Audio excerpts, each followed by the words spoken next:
estamos de volta com o programa Perfil e estamos entrevistando a nossa reitora, Nair Portela. Professora, na sua vida acadêmica, chegou o momento em que a senhora percebeu que precisava participar mais de lutas, que precisava se engajar mais para a construção da instituição que nós conhecemos hoje. Inclusive, nós temos uma foto sua em uma manifestação em prol do Hospital Universitário na Praça Deodoro, em idos dos anos 90. E eu queria que a senhora conversasse com a gente, contasse um pouquinho sobre como foi essa experiência de Nair militante, de Nair lutando para que o Hospital Dutra se transformasse no hospital universitário de referência que nós temos hoje.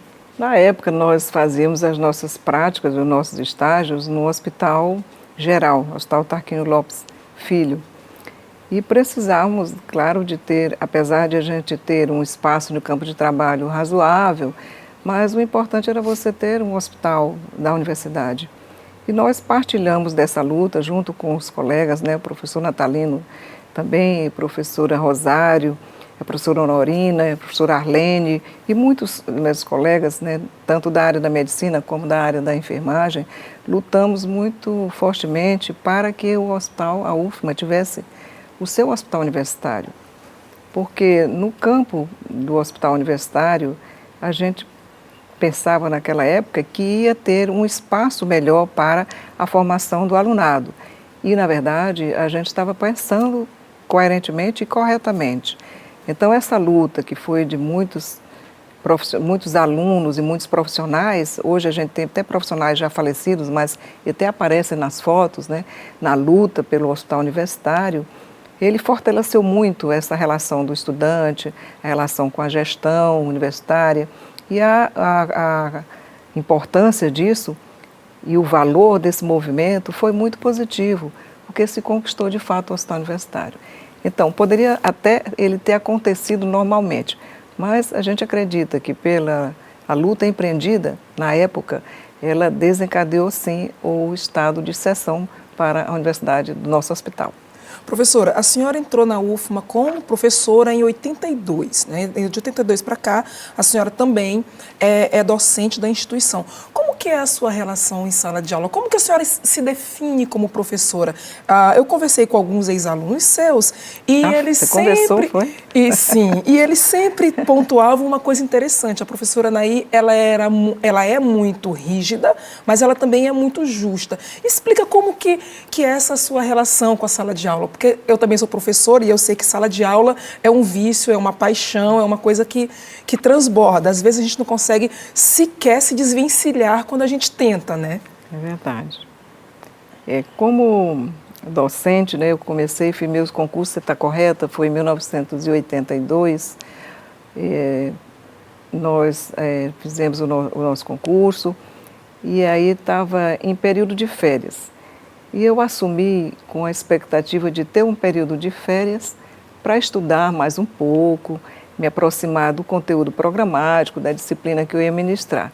Mas qual não foi a minha surpresa, a minha chefe de departamento, ela disse: professora, a senhora começa a aula amanhã, porque a gente tem uma turma especial, período de férias, então a senhora já vai começar na sala de aula. Então, isso também é um susto, eu precisava de um tempinho mais para preparar um pouco mais a cabeça, né, e a minha entrada na sala de aula. Mas isso foi muito bom. Então, foi uma ótima experiência começar já no outro dia logo com sala de aula. E a minha relação com os alunos, eu imagino, né, que é uma relação muito boa, porque eu gosto de estar na sala de aula. Como você falou, a sala de aula é uma paixão, né? A gente se identificar como professor e gostar de exercer o exercício do magistério já está com 99% do processo elaborado. Então, a outra parte é você respeitar o aluno, compreender que esse processo ensino-aprendizagem, ele não é um processo professor-aluno, mas é um processo de mão dupla. Nós aprendemos muito na sala de aula, né, professora? Muito. Então, a minha relação com os alunos é muito saudável. Eu gosto de estar com eles, gosto de acompanhar meus alunos, não só na questão da sala de aula, mas também a vida do aluno, buscar conhecê-lo, né, as suas necessidades, às vezes o aluno tem algum problema e ele sente dificuldade de relatar esse problema, e o professor atento para essa questão, ele pode colaborar muito com o aluno, né? Porque a gente tem que preparar o aluno para a vida, e às vezes são questões tão fortes que podem até retirar o aluno do curso, retirar o aluno da sala de aula, fazer com que o aluno não seja aprovado, não obtenha boas notas, até por um problema que poderia passar desapercebido pelo professor que não estiver atento. Mas eu sempre gosto de estar conversando com meus alunos e percebendo como eles estão e como que eu estou na sala de aula. Acho que o processo avaliativo também dá uma riqueza muito grande para que o professor possa se avaliar, fazer a sua autoavaliação e avaliar melhor os seus alunos. Então, acho que dessa forma a gente tem conduzido com 30 anos, já 32 anos de magistério, eu tenho tido ótimos resultados. E um resultado, assim, uma coisa prática, mas que eu acho que é importante. Em uma sala de aula, a colega que estava ministrando a aula veio conversar comigo e disse: professora, eu fiz um exercício com os alunos e era exatamente um curso de saúde da família, especialização em saúde da família. Eu fiz o exercício perguntando se tinha alguém, eles tinham alguém como um professor de referência na sala, se eles queriam falar sobre isso. E uma aluna disse que tinha sim uma professora de referência, que era eu. Isso é gratificante quando a gente percebe que os alunos, eles têm o nosso trabalho com valorização do que a gente faz, né? E especialmente nos últimos 6, 7 anos, a universidade teve um acesso mais democratizado, então mais pessoas de diferentes classes sociais conseguiram entrar nas universidades públicas. Os cursos da área de saúde, eles normalmente eram cursos considerados de elite, poucas pessoas de baixo poder aquisitivo conseguiam entrar no curso. Mas agora não, a gente tem uma democratização maior, a gente tem pessoas de várias classes sociais em todos os cursos, e isso com certeza traz uma série de modificações na forma de gerir os cursos. E a senhora foi também a coordenadora de curso e, antes da eleição, a senhora era a diretora do Centro de Ciências da Saúde. Então, como que essas mudanças estruturais que o governo federal promoveu nos últimos anos têm proporcionado também mudança no trabalho? E como que a senhora percebeu essa mudança no seu trabalho em específico?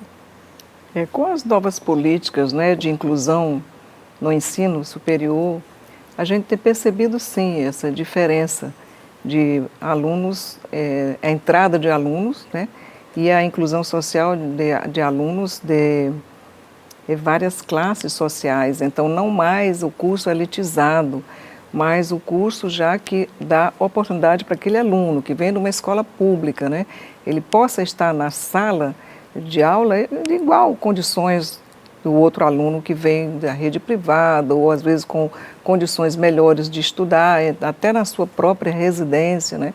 Pela a sua dificuldade, às vezes, socioeconômica, o aluno não tem acesso nem à internet, nem a livros, mas ele conseguiu, com um esforço muito grande, estar lá na universidade. Então, esse universo mudou na universidade, mas eu acho que mudou para melhor. Eu acho que essa relação do aluno, dessas formas diferenciadas, já está na sala de aula, ela dá um crescimento maior, um amadurecimento melhor para todos eles e para nós também, professores. Eu acho que a universidade, com essa inclusão social, possibilitando a entrada de alunos do ensino público, entrada pelas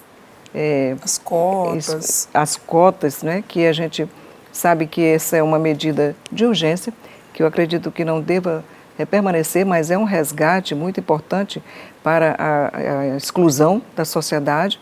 Então, o ensino de cotas também possibilita o ingresso de mais alunos que consideravelmente não teria condições de ingressar se não fosse pelo sistema de cotas. Mas, a princípio, houve um pouco de rejeição com os alunos que vinham do sistema de cotas, mas crescemos. Eu acredito que isso não tenha mais, pelo menos na minha área, eu não tenho percebido mais essa discriminação com os alunos cotistas. E isso é extremamente salutar, né? Porque a universidade ganha, a sociedade ganha e a gente possibilita a formação mais com mais garantia daquele que está excluído, né, naturalmente, pelo processo socioeconômico, da possibilidade de entrar numa universidade.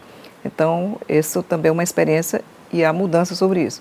Eu acho que existem algumas pesquisas avançando e buscando ter mais dados sobre essa situação que é concreta, né, que é real, que a gente tem vivido, mas que tem favorecido ao ensino e favorecido à população. Professora, a senhora falou uma coisa interessante, que o sistema de cotas ele é necessário, mas ele não deve permanecer para sempre. Até porque se o sistema de cotas permanece para sempre, o governo federal, o governo estadual, o governo municipal, enfim, se desobriga de investir na educação básica, né? Então, a gente tem que ver essas políticas públicas de inclusão como algo paliativo, sem deixar de cobrar que os governos invistam na educação básica pública de qualidade para que a gente tenha alunos que possam ingressar na universidade sem tantos subterfúgios. Eu gostaria que a senhora falasse um pouquinho mais sobre a experiência com os alunos cotistas na enfermagem. Inclusive, vocês também têm alunos que entram por cotas, como toda a universidade, alunos que entram pela cota de negros, cota de escola pública e cota de indígenas. A cota de indígenas eu acho que ainda é muito pequena para a realidade que nós temos no Maranhão. Nós somos um estado que tem uma quantidade de indígenas muito grande, né? E como é que é na enfermagem, especificamente, essa composição desses alunos que entram por cotas? Eu penso que na enfermagem também não seja diferente dos outros cursos. A gente tem alunos da rede pública e alunos também negros, né? Mas aluno indígena, como você falou, por o nosso estado ser uma população fortemente, né, composta por vários grupos indígenas, e a gente quase não tem, né? Então, acredito que há necessidade de se investir na educação nas populações indígenas, porque eles não estão chegando como a gente pensava que viriam para a universidade. Eu tenho essa observação. Então, na universidade a gente tem alunos cotistas, mas já nessa integração total, já não existe discriminação com os alunos. E eles estão par e passo com os demais, inclusive obtendo notas semelhantes aos outros, e não estão vendo. Agora, o que você falou é importante, e eu considero que essas medidas elas deverão ser mesmo paliativas, então não devem permanecer, porque o importante é o Estado brasileiro investir, né, na educação de qualidade, para que as pessoas possam ter acesso sem ter uma tarja, né? Eu estou aqui com uma tarja que me permite ter condições de adentrar a universidade. Então, acredito que isso deve ser temporário. Professora, a gente volta daqui a pouquinho depois do intervalo.